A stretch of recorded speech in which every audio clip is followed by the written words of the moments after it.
Hi friends, তোমরা সবাই কেমন আছো? আশা করি তোমরা সবাই ভালো আছো। দেখো আজকে আমি কি করব, দেখো এখানে আছে আম। আমটাকে আমি গ্রেট করে নিয়েছি।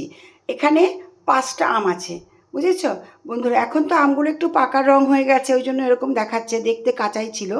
এগুলো আমাদের গাছেরই আম, বুঝেছো বন্ধুরা? আর দেখো এখানে নিয়েছি চিনি, আর এখানে নিয়েছি একটা লেবুর রস করে, পাতি লেবুর রস। আর এটা দিয়েই করব, কিন্তু এটাকে তোমরা এরকম করে যদি আচারটা করো, অবশ্যই তোমরা এটা ফ্রিজে রাখবে। চলো, এটা হচ্ছে আমের জেলি করব আমি। চলো কিভাবে করছি তোমাদের সঙ্গে শেয়ার করব। হাই ফ্রেন্ডস, দেখো আমি এখন আমের জেলিটা কি করে করছি তোমাদেরকে দেখাবো। খুব সাধারণভাবে করছি, কিন্তু খেতে অসাধারণ হয়। দেখো আমি অল্প একটু সাদা তেল নেব, বেশি না, অল্প। তেলটা আমার গরম হয়ে গেছে, এর মধ্যে আমি এই আমটাকে দিয়ে দিচ্ছি। আমি অল্প একটু নুন দেব।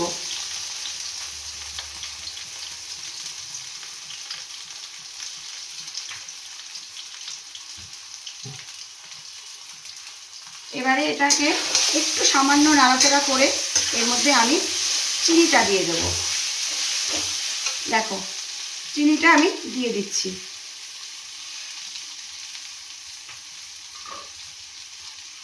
এবারে তো তোমরা জানো এটা এখন চিনির থেকে জল বেরোবে, আমাকে এটাকে নেড়ে নেড়ে শুকোতে হবে।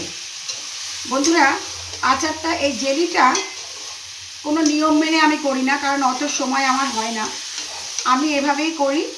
আমি আমটাকে শুকনো করে নিয়েছি, ধুয়ে প্রথমে, তারপর খোসা ছাড়িয়ে আমি গ্রেট করে নিয়েছি, কারণ আমটায় যেন জল না থাকে, সেইভাবে গ্রেটটা করতে হবে।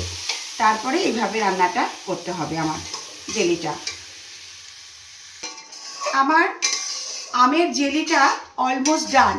আমি এবার এর মধ্যে দেখো এই যে লেবুর রসটা করে রেখেছিলাম আমি দিয়ে দেবো। লেবুর রসটা দিলে একটা সুন্দর স্মেল আসে, বুঝলে বন্ধুরা? আর আমি এমনিতে ঠান্ডা করে এটাকে আমি ফ্রিজে রাখবো। এটা বাইরে রাখলে কিন্তু নষ্ট হয়ে যাবে, আর ফ্রিজে তুমি যতদিন ইচ্ছে রাখতে পারবে। আর খুব সুন্দর টেস্ট হয়, করে দেখবে যদি এরকম করে না করে থাকো বন্ধুরা।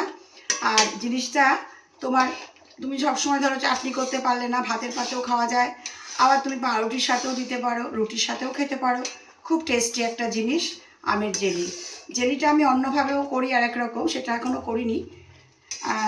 আমাদের গাছের আম দিয়ে এটা করলাম। দেখো আগের আচারটা তোমাদের দেখিয়েছিলাম, সেটা আমি কেনা আম দিয়ে করেছিলাম। হ্যাঁ, কারণ গাছটা এত বড় না বন্ধুরা, নিজেরা পাড়া যায় না আম, লোক দিয়ে পাড়াতে হয়, বুঝেছ? আমগুলো পাড়িয়ে নিয়েছিলাম, তাই কাঁচা আমটা দিয়ে আমি করতে পারলাম। ভালো থেকো।